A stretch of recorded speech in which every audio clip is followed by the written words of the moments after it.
चेंबूरच्या अमरमहल पुलामुळे होणारी वाहतूक कोंडी पुढचे 4 महिने कायम राहण्याची शक्यता आहे, कारण उड्डाणपुलाचा नादुरुस्त भाग नव्याने बसवण्यात येणार असून या कामाला किमान 4 महिने लागतील, अशी माहिती सार्वजनिक बांधकाम मंत्री चंद्रकांत पाटील यांनी दिली आहे। या पुलाची वजन पेलण्याची क्षमता 10 टन इतकी असून त्यावर 25 टनांपर्यंतचा भार असलेले कंटेनर वाहतूक होतीये। वाहतूक कोंडीमुळे ही जड वाहनं जास्त काळ पुलावर राहत असल्याने हा पूल नादुरुस्त झाल्याचं सांगण्यात येत आहे। दरम्यान या पुलाच्या दुरुस्तीच्या कामासाठी समिती नेमण्यात आली असून माजी सार्वजनिक बांधकाम सचिव प्रमोद बांगीरवार हे त्याचे अध्यक्ष आहेत।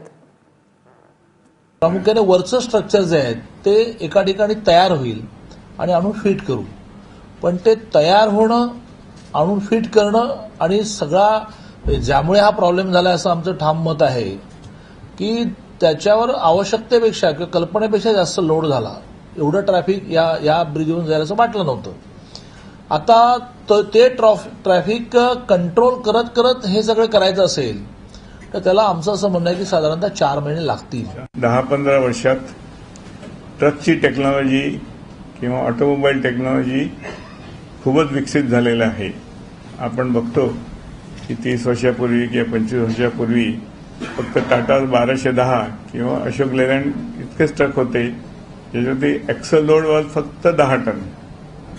पण आता 8-8 एक्सेलचे ट्रेलर ट्रक यायला लागले। 20-20 टन, 25-25 टन त्याच्यावरती लोड असतं।